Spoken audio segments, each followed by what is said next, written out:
الصلاۃ والسلام علیک یا رسول اللہ، الصلاۃ والسلام علیک یا حبیب اللہ، وعلی آلک و صحابک یا نبی اللہ۔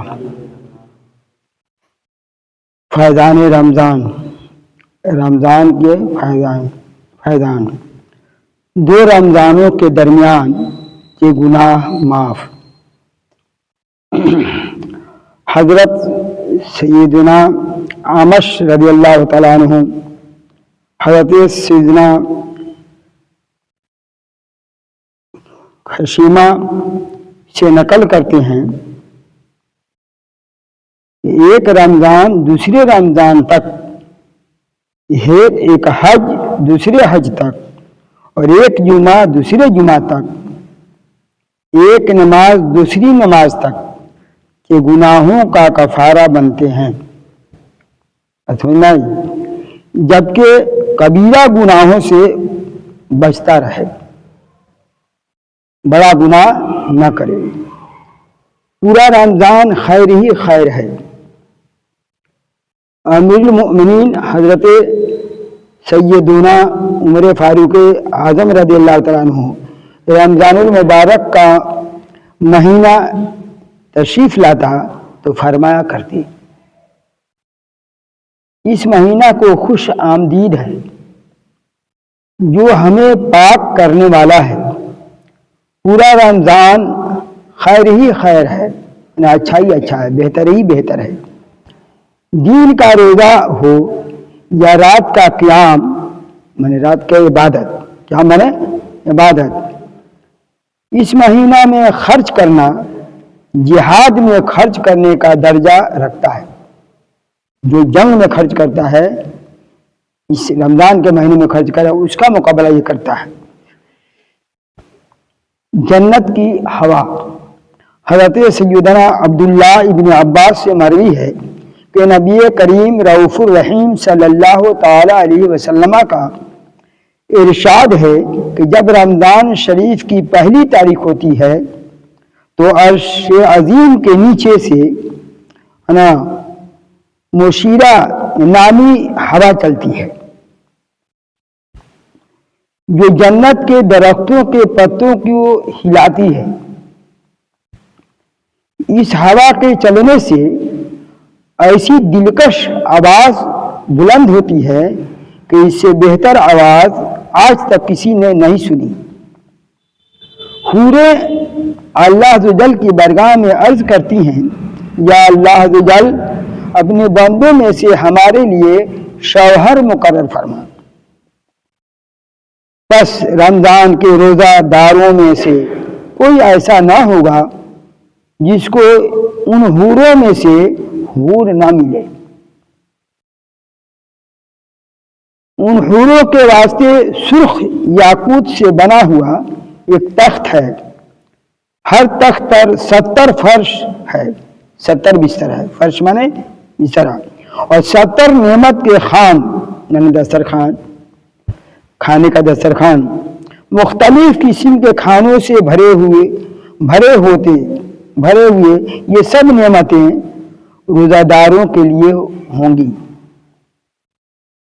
اور یہ ان نیکیوں کے علاوہ ہوں گی جو روزہ دار نے رمضان شریف میں کی۔ دو اندھیرے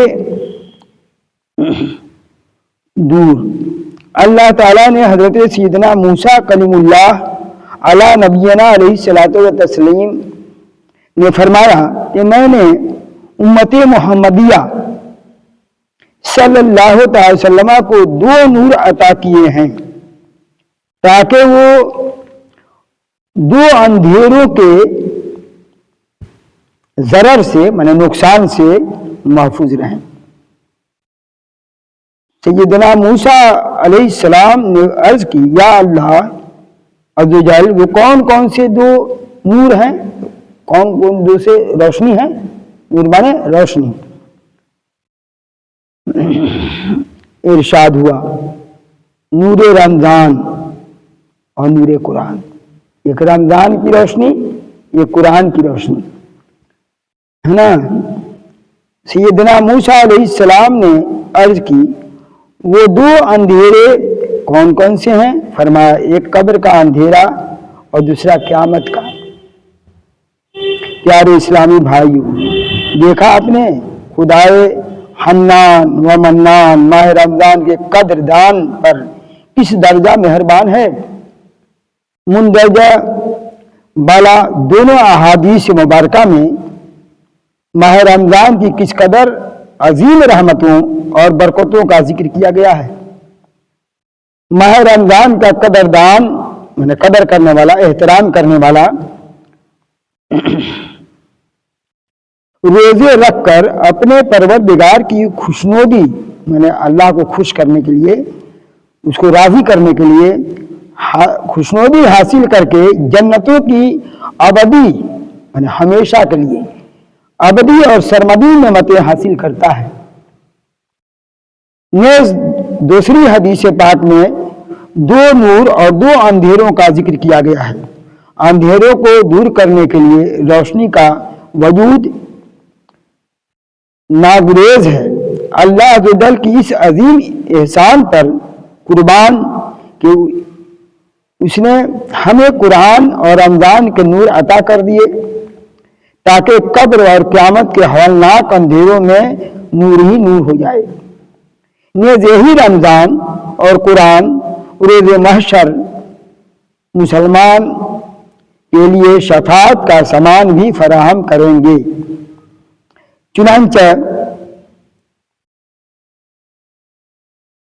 حضرت سیدنا عبداللہ ابن عمر کہتے ہیں کہ مکی مدنی سرکار شفیع روزے شمار صلی اللہ تعالی علیہ وسلم فرماتے ہیں روزہ اور قرآن بندے کے لیے شفاعت کریں گے۔